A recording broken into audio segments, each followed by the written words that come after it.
Hello everyone आमी प्रियंका और आमार এই চ্যানেলে তোমাদের সবাইকে স্বাগত। কেমন আছো সবাই?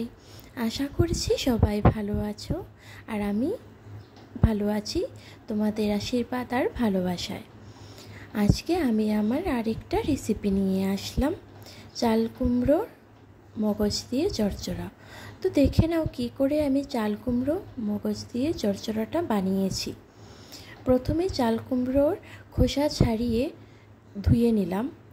কাটার পর যদি ধোয়া হয় তাহলে চাল কুমড়োর মধ্যে জল টেনে নেয়, আর তরকারি বানানোর সময় চাল কুমড়ো থেকে শুধু জলই ছাড়তে থাকে আর খেতেও বেশি ভালো হয় না।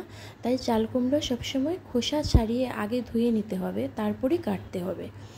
তারপর চাল কুমড়োর মধ্যে নুন আর হলুদ মাখিয়ে চাল কুমড়োগুলো ফ্রাই করে নিয়েছি। আর তারপর আগে থেকে মগজ ভিজিয়ে রেখেছিলাম।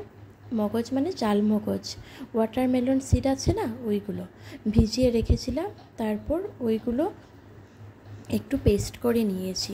পেস্ট করার পর একটা কড়াইয়ের মধ্যে অল্প তেল দিয়ে কালো জিরে ফোড়ন দিয়ে আগে থেকে যে চাল মগজ পেস্ট করে রেখেছিলাম ওইগুলো দিয়ে দিলাম।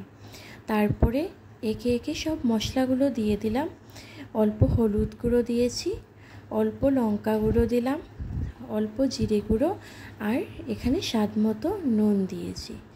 দিয়ে ভালো করে মশলাটা ভাজা করে নিয়েছি। মশলাটা ভাজা হয়ে এলে তারপর অল্প জল দিয়ে দেব।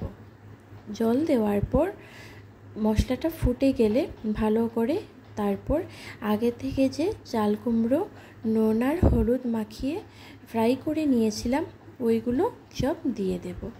দিয়ে আবারও 5-10 মিনিটের মতো ঢাকা দিয়ে রেখে দেব, যাতে মশলাগুলো ভালো করে চাল কুমড়োর ভিতরে ঢুকে যায়।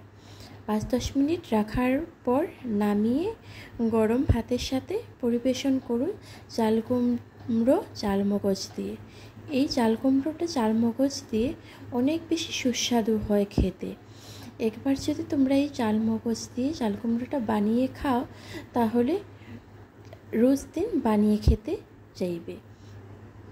তো এইভাবে তোমরা এই চাল কুমড়ো চাল মগজ দিয়ে বানিয়ে খেয়ে দেখতে পারো।